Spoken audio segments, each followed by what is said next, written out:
the scene. He's got the voice that's mean, asking those questions that you never seen. He's got that fire, burning bright and clean. Andrew Keen making waves, break the routine on the Keen on show. He brings the heat, asking the minds, digging deep till they bleed. No sugar-coated truths, no lies to deceive. Andrew Keen, the master of the interview beat.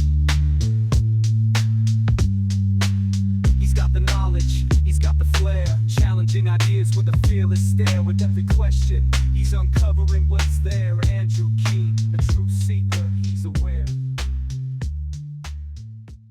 Hello, everybody. It is Sunday, September the 8th, 2024. Earlier this week, we did a show with the Australian politician and economist Andrew Leigh on economics. He's also a PhD from Harvard in economics, and he has a new book out, How Economics Explains the World, A Short History of Humanity.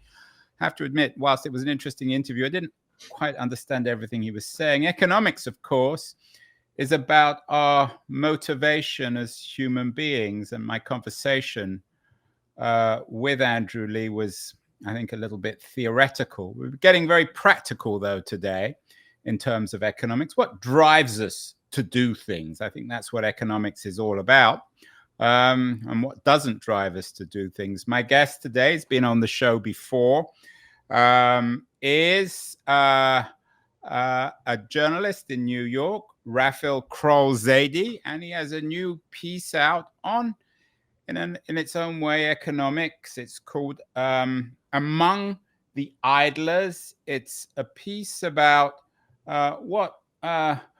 about his own experience in making six figures by reporting idling trucks. He's joining us from, appropriately enough, New York City. Rafil, what drove you to do this weird thing of reporting idling trucks? Well, part of the appeal was very likely that it was weird.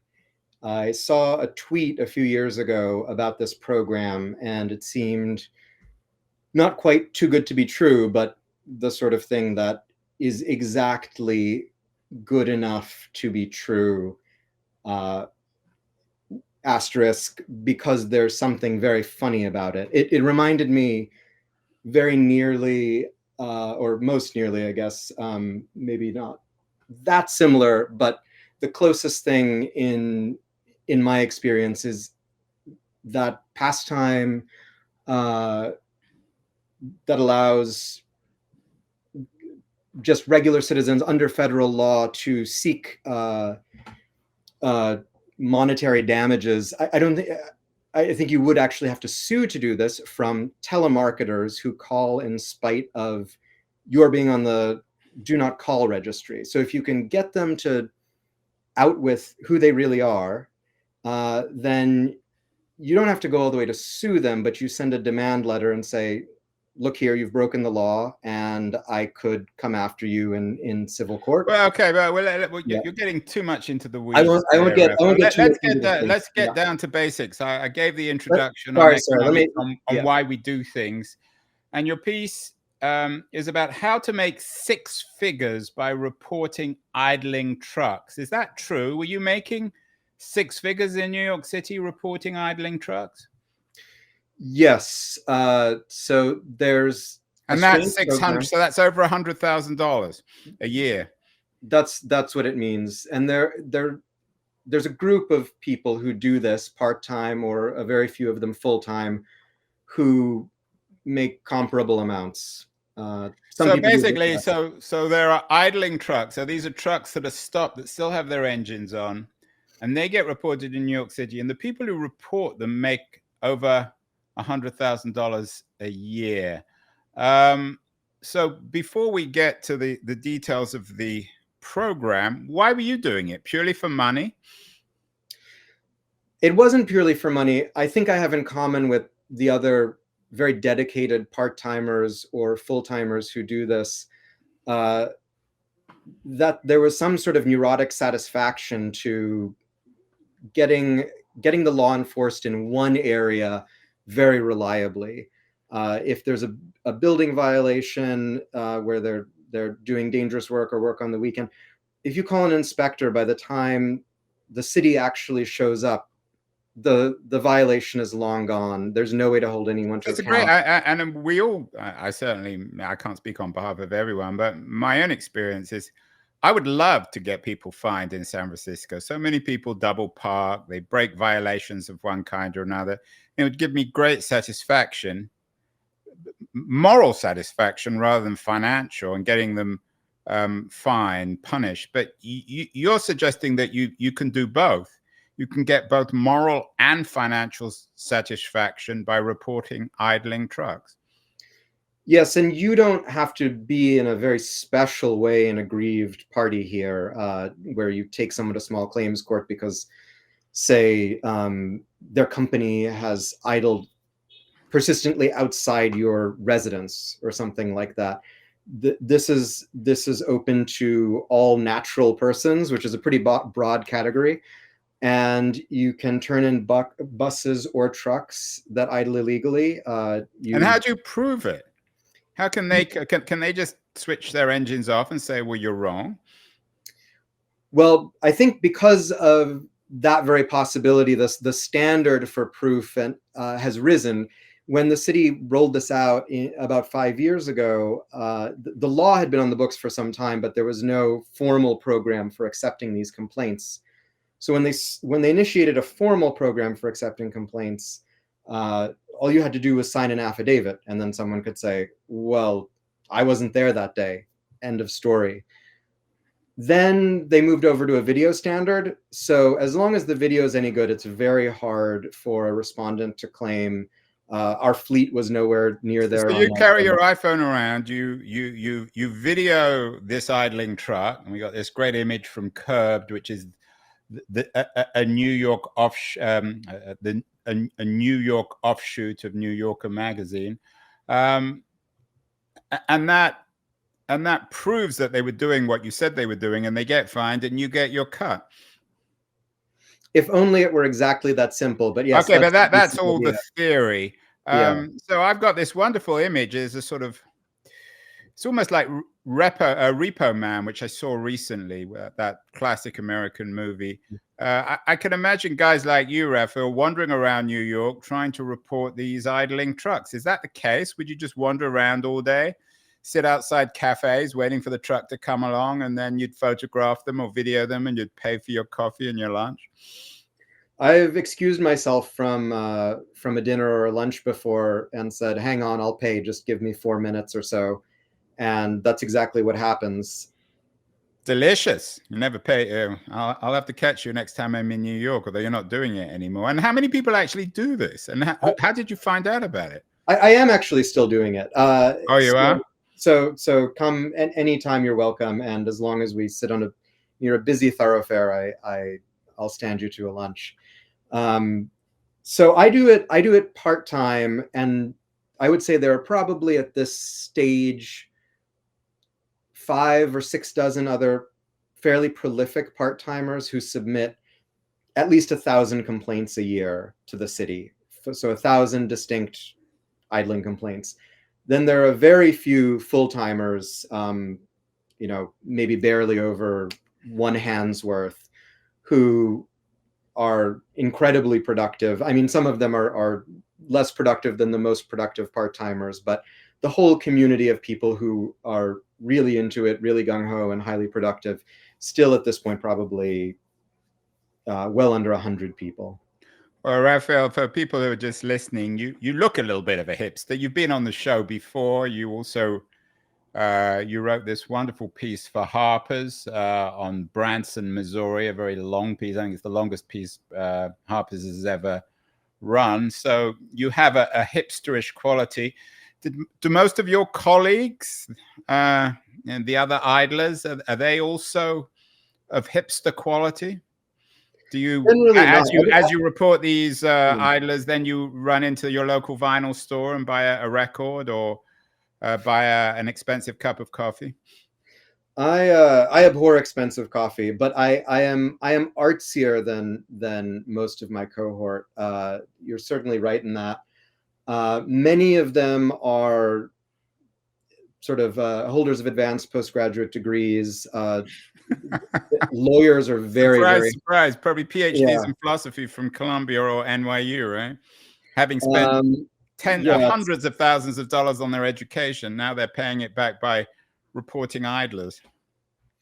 and many of them are employed full time, so lawyer by day, and then not exactly idling reporter by night, but idling reporter also by day during the lunch break or before work, that kind of thing. So they're a kind of, this is the new precariat. Are they a happy group? Are they complaining all the time? Are they having fun?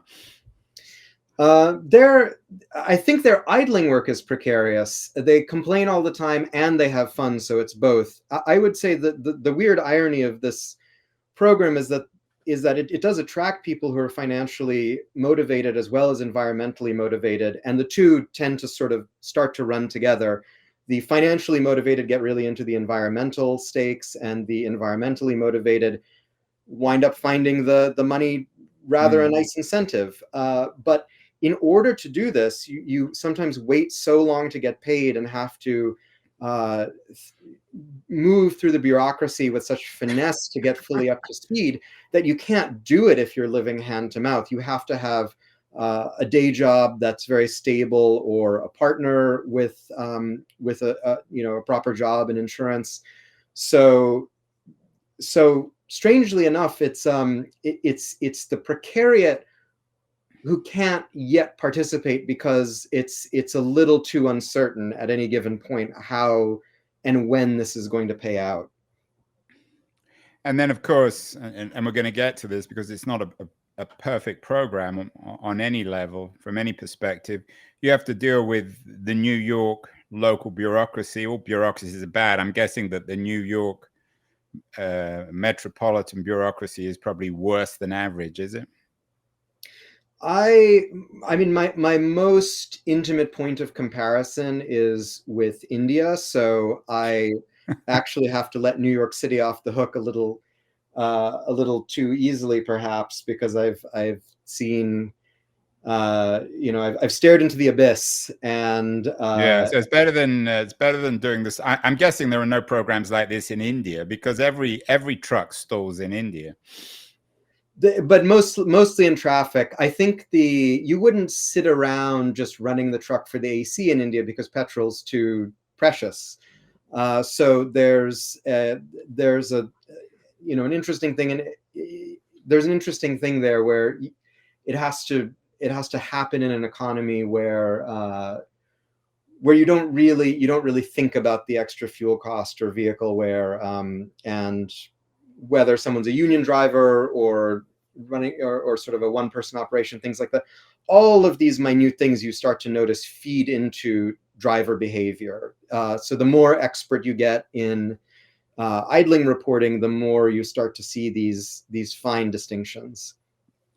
You're a literary fellow, Rafil, so I'm guessing there is a Baudelairean quality to this. If Baudelaire was around today, he might take up the profession and written something like you. Is this what urban hipsters do these days, to make sense of the city?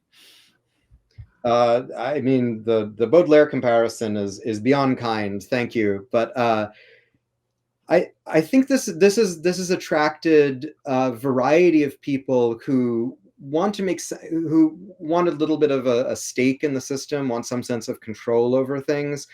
One of the people I do a sort of mini profile of in the piece, Mike, who's a recently retired NYPD detective, was trying to report trucks not for idling, but for jamming up his home residential block overnight, just sitting there, sleeping in the cabs, doing things like that. And he couldn't get any traction, ironically, from the police department, even though you'd think he'd be a little bit well connected. And one of his former colleagues, I think it was, said to him, you can get them if they're idling, that's what you get them for. So it was this way in to actually exert some leverage. Revenge. And I'm guessing that this, given how truck drivers tend to be, I don't want to generalize about truck drivers because I'll get into trouble, but they tend to be perhaps bulkier than average and sometimes a little violent. Does this sometimes degenerate into violence because they're going to get fined? They know exactly what's happening. That fortunately doesn't happen very often at all. I have at this point recorded well over 4,000 complaints, I think, and I've never been credibly threatened. I've had only a few people exchange words with me or address me in any way. They didn't threaten you and say, if you book me, I'm going to smack you in the nose. No, but I'm also very, very subtle, and I try to avoid conflict and confrontation. One of the other three people I do the mini profiles of is Patrick, who's a German pediatrician, and I follow him around, and in so doing realize that he is the opposite. He's really aggressive, partly because he wants to let people know that he's on to them. Yeah, so he has well, I don't want to make any generalizations about Germans, but there are other compatriots of his who've done the same thing historically. Germans are a bit overrepresented in this program, and then when their German friends visit New York, they're very charmed by the idling complaint program, and some of them even submit complaints. I don't think they can actually claim the money because of. So you said you booked 4,000 complaints. How much do you make per complaint? It varies enormously because on average. Oh, it varies. Why? Well, whether it's a first, second, or third violation, your cut is a percentage. So you don't know when you're doing the booking. You don't know if they'll pay, just given which company it is. So you don't get a cut if they don't pay. You don't get a cut if they don't pay, and that's one of the reasons it can take so long to get paid. Is that oh my God. If the city just said this looks good and we'll give you your percentage now, even if it were a lower percentage, I think many more people would do this. And you trust the city, because this sounds to me like the opportunity for the city not to pay. They can claim they haven't paid. You can't prove they paid, can you?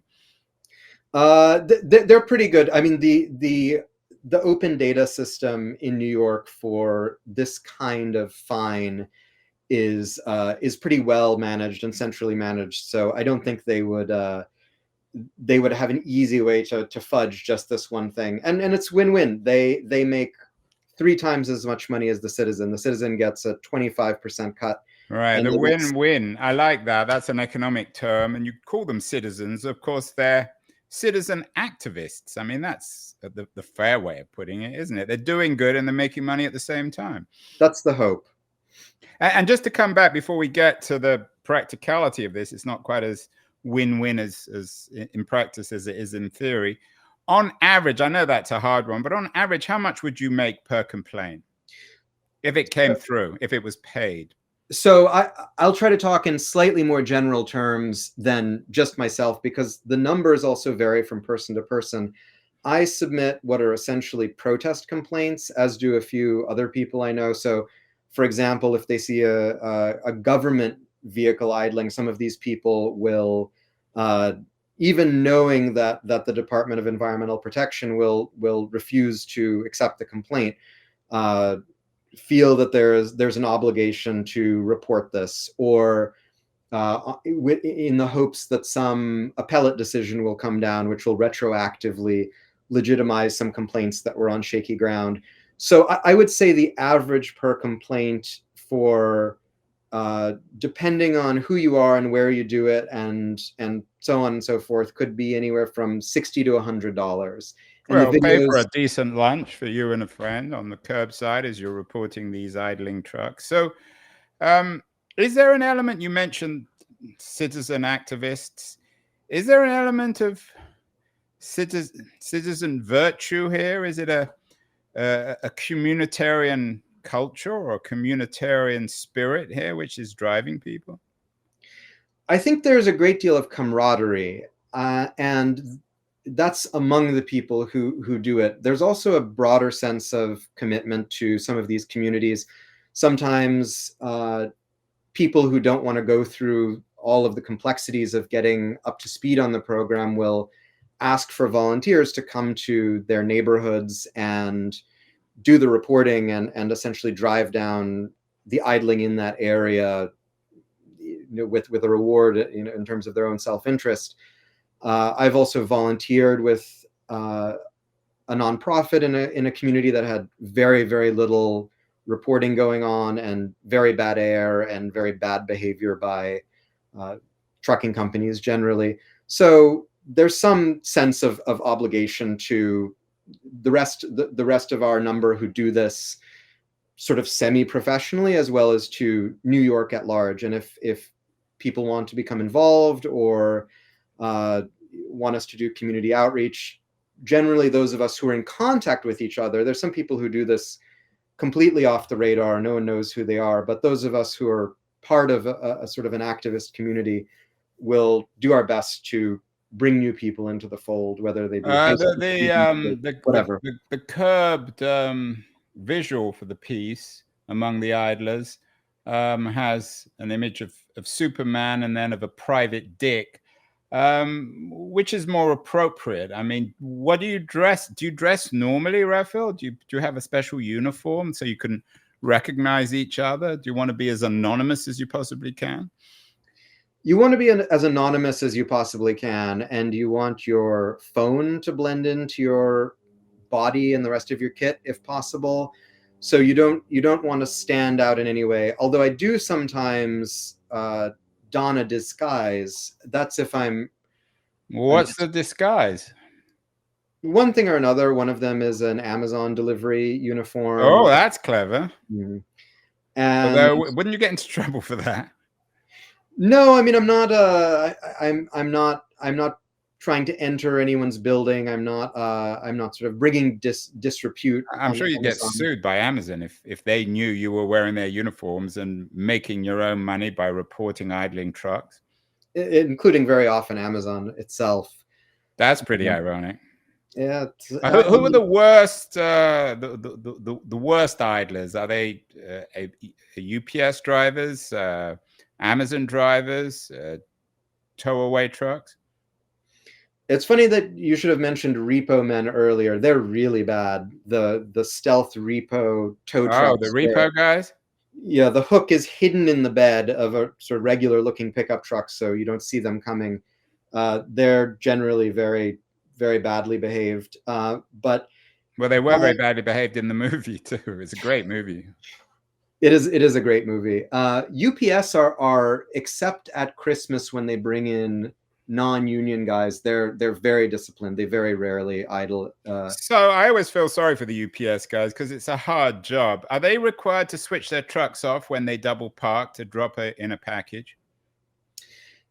Since 9/11, all of the UPS trucks, I believe, have had a fair amount of advanced telemetry. So you don't want to do. I mean, they get parking tickets all the time, but they're very disciplined about turning off. I've talked to a few UPS guys, and they've had different stories as to why they're so disciplined. Some say they learned from the union that they're just supposed to switch it off. And actually, their trucks are not air conditioned, so they have very little incentive to leave it on when it's hot. Because right, it's a tough. I always feel rather sorry, although I think they're reasonably well paid. I was in New York last week, Rafil, and I got as I always do in New York, a Mr. Whippy from an ice cream van. Can you nail them if they don't turn their engines off? That would be rather cruel, wouldn't it? What you're hearing on the ice cream trucks are almost always secondary engines, and those are unfortunately very, very polluting, but it has to be the engine that moves the vehicle, and the ice cream guys are pretty good about keeping their main engines off. Good, because you don't want to ruin kids' lives by putting ice cream trucks out of business, and then there'll be no ice cream on the street. I'm guessing that the most moral satisfaction you would get is from tow-away trucks. Everybody hates tow-away trucks. Is that fair? I don't know. It's the most moral satisfaction generally comes from any company that's ever wronged you, and that varies from person to person. So what about for you? What company has wronged you? City Bike, which is now Lyft. So I go out of my way to get them. So rather than why? What have they done wrong?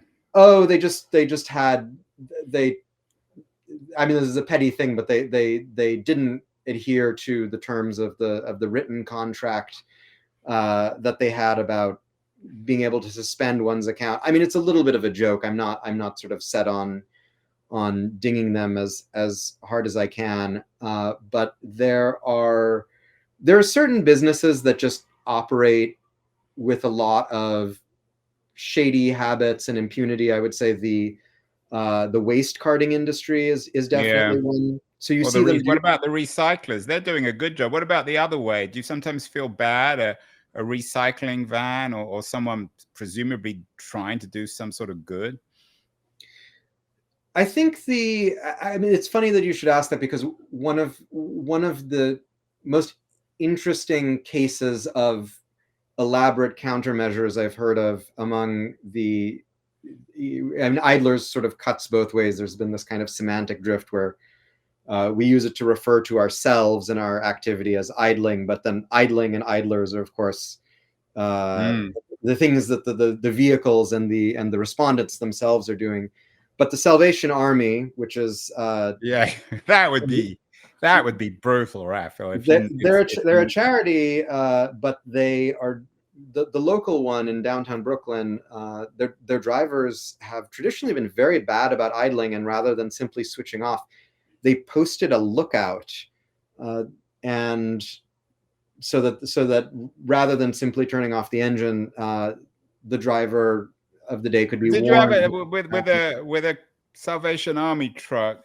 Would you have moral scruples and think to yourself, okay, the driver hasn't switched his engine off, but I really don't want to find these people. They're doing good.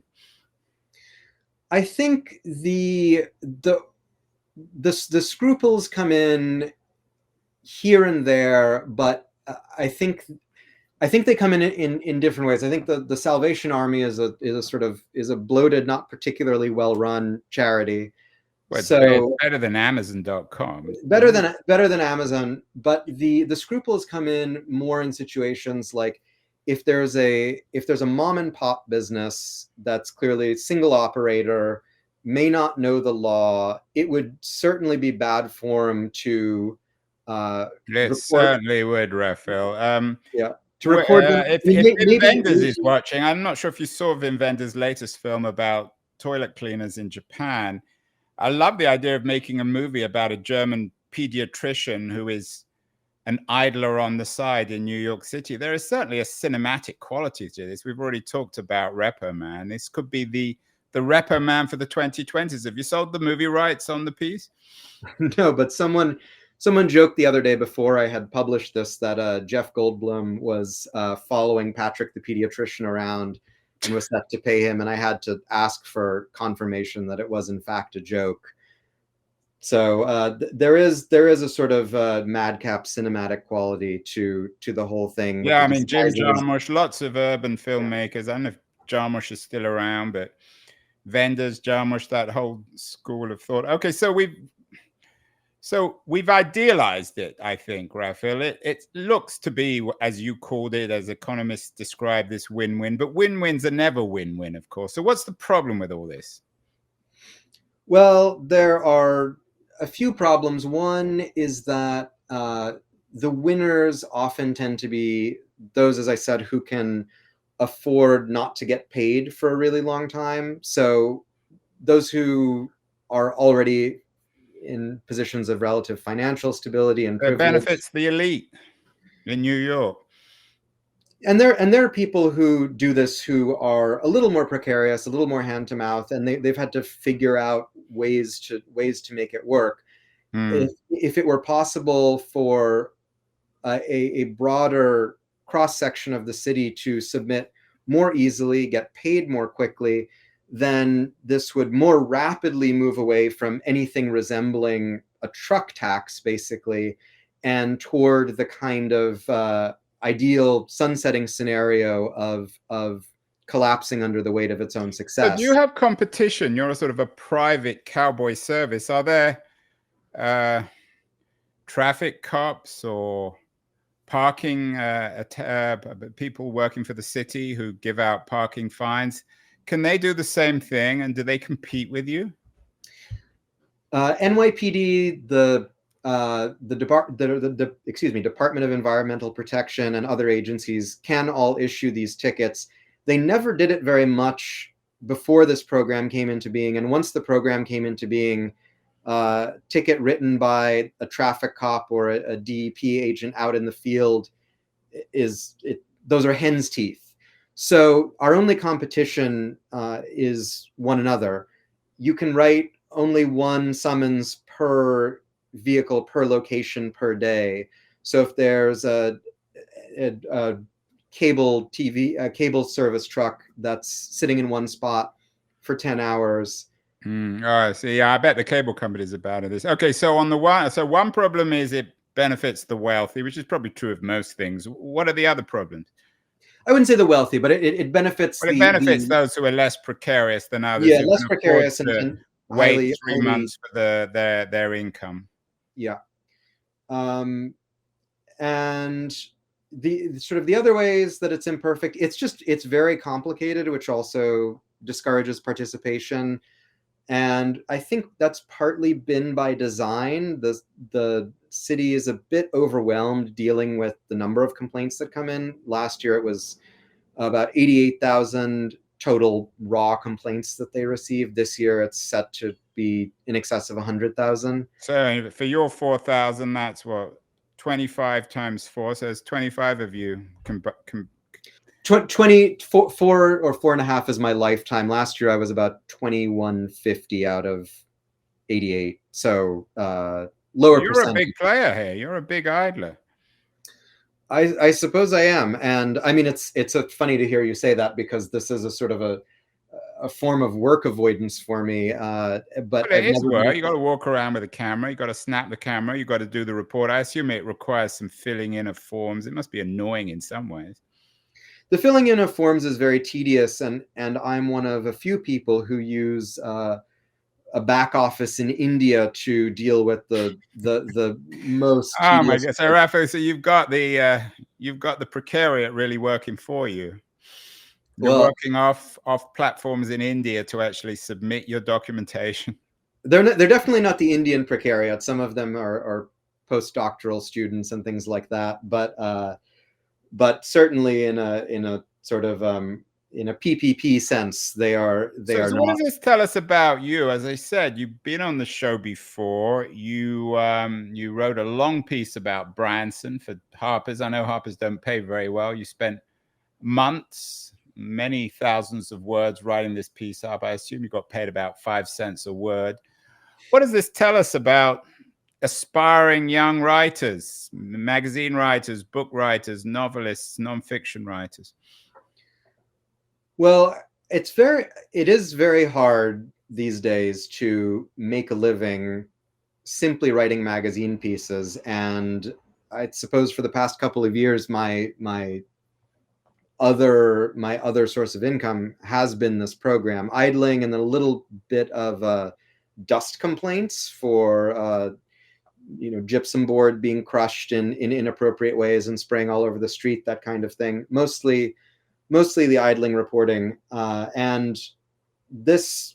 So there's a kind of circular quality here, where I'm writing about a thing that I do because art is hard to make a living on, and I'm sort of double dipping, also writing a piece. But the piece here didn't pay that well. I could have spent the time. Well, as we know, pieces generally, even if it's for New York Magazine, you gonna turn this into a book, or try to turn it into a book? Well, I think that for the next generation out there, the only justification for writing long, consuming magazine pieces is probably that you're angling toward some other project, unless you're a staff writer at a place like the New Yorker. Well, how much does the New Yorker pays pretty well? They pay at least $1, what, $2 or $3? And you have a certain guarantee if you have a staff contract. Well, the New York Magazine, I assume how much did you get paid for this? I don't remember the exact amount, but they have a flat rate for features, and it's around $8,000. So how many complaints would you have to do for this piece to be paid? Not many. I could have. Let me say that let me tell you the sort of the reverse of that. If I had spent the time I put into writing this piece simply going around and videoing and submitting complaints, I would have made probably another 100 grand instead of 8 grand. So, wow. So you are a citizen activist. What does this tell us more broadly? We began talking about economics, how economics explains the world, a short history of humanity. Of course, there's a big tradition in behavioral economics of nudge theory. What did you learn from this about getting people to behave themselves better so that they don't idle, they don't drop trash, they don't do things which are antisocial, especially in cities? You can see the effects coming through slowly but durably, and I think that's because rather than going up and accosting one of the drivers of who's coming in with an electric repair truck, or one of the plumbers who's come in, and this is the guy I mentioned briefly who brought this program to life, who's an activist, used to do that before you could really get money out of this. He made up all these business cards. He would go around, hand them out to thousands of people, tell them to stop idling. And that's a very, very tedious and... Yeah, I'm surprised. How did he convince the New York authorities? I would have thought this would have been a hard thing to actually... It's one thing to have the idea. It's a funny, entertaining, in some ways attractive idea. But convincing conservative bureaucrats to let him do it must have been quite a challenge. Well, because they're not the ones who needed to be convinced. The law had been on the books for... Oh, so the law already exists for this particular thing. And what the new law that he got passed through the council, which tends to be much more progressive, was basically to unhide the program, to make it a bit more accessible, to commit to a certain level of awards for the citizens who turn in the trucks. And the sort of clearly the incentives are drawing citizens in, and the disincentives are slowly but very steadily making their impact on these big companies. The fleets in various fleets have been told not to idle. You can talk to the drivers. There are electric conversions going on, and because it's going to corporate, it's not going to the drivers. There's a slower effect, but when it comes in, it's more durable, because it's the money people who are saying, look, this is actually starting to hurt our bottom line. So nudge economics, in other words, your experience on the street as opposed to being in a university office, nudge theory works. If people are pinched a little bit, they will behave themselves, they will obey the law. Right, and it's not a huge deal for Amazon to pay $3 million in fines in New York City, but it's also become a little bit embarrassing for them because their name always gets dragged. Yeah, although I'm sure their financial controllers are not thrilled by it, because $3 million is $3 million. Yeah, and it's probably well above that at this point. So, if I can, in a very explicit way, turn your question back to a sort of a matter of self-importance. I hadn't realized this before, but one thing that this has in common with the Branson piece and with the piece that I wrote for Harper's before that, which is about a strange little island where John Travolta until recently lived in Maine, called Islesboro, is that I am very interested in how small communities and cultures are affected by and sort of deformed by monetary incentives. Branson is a sort of cash cow of a town. There's a very strange way that wealth operates in coastal holiday town Maine during the year, and then in the off season, and with all of the sort of the class and income peculiarities that creates. And so I guess I've been, and then now that I think of the other projects that I have on my plate for the future, they're all about odd local subcultures in some way, and all about the way that that money interacts with those odd little subcultures. Although, aren't you contradicting yourself in the sense that you wouldn't have done this for free, that you were monetarily compensated for this, for reporting the idlers? Oh no, I absolutely agree. This is a subculture that would have existed to a much smaller degree were it not for the monetary incentive. I turned build sort of big condo builders in for destroying trees and things like that once in a while, but this is not something that you can waste hours on a day if you're not. You live, where do you live in New York City? I live in Brooklyn. Well, judging from the books and the room behind you, does this pay for you to live in Brooklyn? I know Brooklyn's an expensive place to live, Rafil.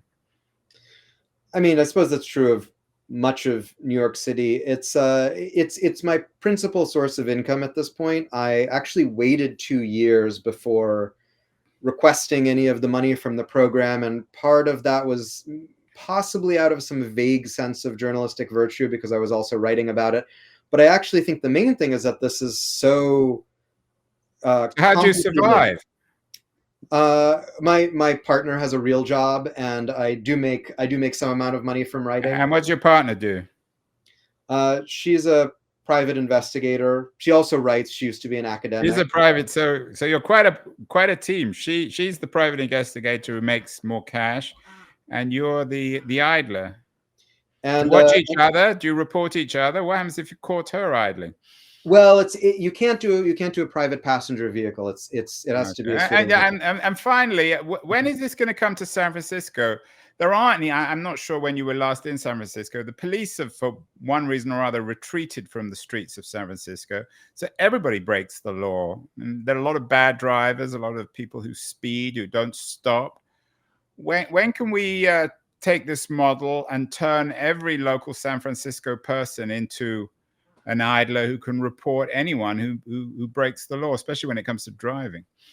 I suppose that's up to city council there. LA City Council actually are undertaking some sort of feasibility study for using this program as a model to see whether it would work there. And then in New York, there have been some moves toward making something like this work for more dangerous forms of parking violations, parking in front of a hydrant, blocking a bus lane, that kind of thing, which doesn't seem to get off the ground. But it's an interesting question because it can make up for gaps in enforcement where, for whatever reason, in a culture where no one trusts the state, where people pay less and less tax, it's one way of, if you like, networking citizenship. I'm sure the internet has all sorts of Web3 style models for this. Well, Rafil Kroll-Zaidi, the author of Among the Idlers, a very brave man to come on and confess to doing what he does. Congratulations on the new piece. It's in Curbed. It's out now. It's, as always with you, very well written. And I will look forward to getting you back on the show. I'm sure your next piece will be equally intriguing and slightly outrageous. Thank you so much, Rafil. Thanks, Andrew. That's very much what I try for.